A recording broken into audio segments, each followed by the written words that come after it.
बिस्मिल्लाहिर्रहमानिर्रहीम। हम कुछ रूल पढ़ेंगे कि मुख्तलिफ़ फ़ंक्शन के डेरिवेटिव कैसे फ़ाइंड किए जाते हैं। इसमें मुख्तलिफ़ सबसे पहले जो है उसमें एक है एक्स पावर 5। अगर वेरिएबल के ऊपर कांस्टेंट आए तो उसका डेरिवेटिव कैसे लेंगे। अगर कांस्टेंट के ऊपर वेरिएबल आए तो उसका डेरिवेटिव कैसे लेंगे।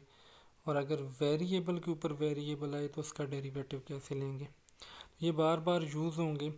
अगर वेरिएबल के ऊपर कांस्टेंट आए तो उसका डेरिवेटिव सिंपल है, पावर रूल लेना है। पावर रूल कैसे लेना है, 5 को शुरू में लाना है, 5 में से एक माइनस कर लेना है, तो ये पावर रूल लग गया और ये डेरिवेटिव हो गया।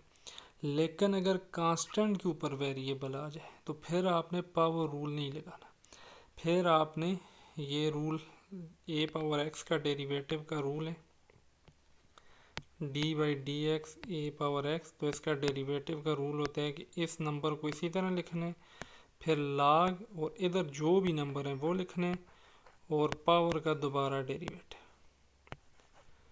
तो यहाँ पर देखें यही रूल लगाएंगे, 5x को इसी तरह लिखेंगे, लाग 5 लिखेंगे क्योंकि यहाँ पे ए है, और पावर का दोबारा डेरिवेटिव। यहाँ पे अगर एक्स स्क्वायर होता, फॉर एग्जांपल पावर होती, तो उसका डेरिवेटिव 2x आ जाता, लेकिन चूँकि यहाँ पर x है तो x का डेरिवेटिव 1 होगा। 1 को लिखें या ना लिखें तो ये आंसर आ गया। अब अगर वेरिएबल के ऊपर वेरिएबल आ जाए तो वेरिएबल के ऊपर जब भी वेरिएबल आएगा तो हमेशा दोनों तरफ नेचुरल लाग लेने हैं। लाग दो किस्म के होते हैं, एक जनरल लाग है जिसकी बेस 10 है, एक नेचुरल लाग है जिसकी बेस ही है। तो नेचुरल लाग लेने का ये फ़ायदा होगा कि ये जो पावर है ये शुरू में आ जाएगी, क्योंकि लाग की ये प्रॉपर्टी है कि जब भी एंगल के ऊपर इसके ऊपर जो भी पावर होती हैं वो शुरू में आ जाती हैं, ये लाग की। बल्कि यहाँ पर आपके पास ये एन शुरू में आ जाएगा और इधर लाग ए बच जाएगा।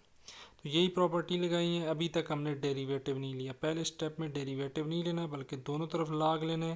तो ये पावर शुरू में आ गई, अब दोनों तरफ डेरिवेटिव अप्लाई कर दें।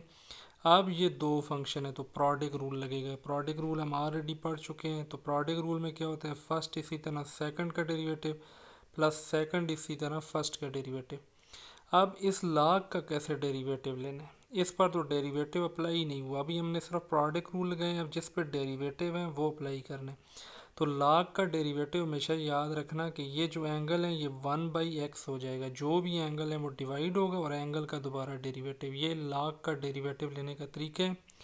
नेक्स्ट लेक्चर में हम मुख्तलिफ फंक्शन के डेरिवेटिव लेना भी सीखेंगे। तो यहाँ पर ये सीख लें कि जो भी इधर नंबर होगा उसको 1 लिख लेना है। अगर फॉर एग्जांपल यहाँ पे 3x है, log 3x, तो 1/3x और 3x का दोबारा डेरिवेटिव लेना है। अब इसी तरह यहाँ पे डेरिवेटिव 1 हो जाएगा, इस पे डेरिवेटिव अप्लाई नहीं है, ये 7 इसी तरह लिख लें।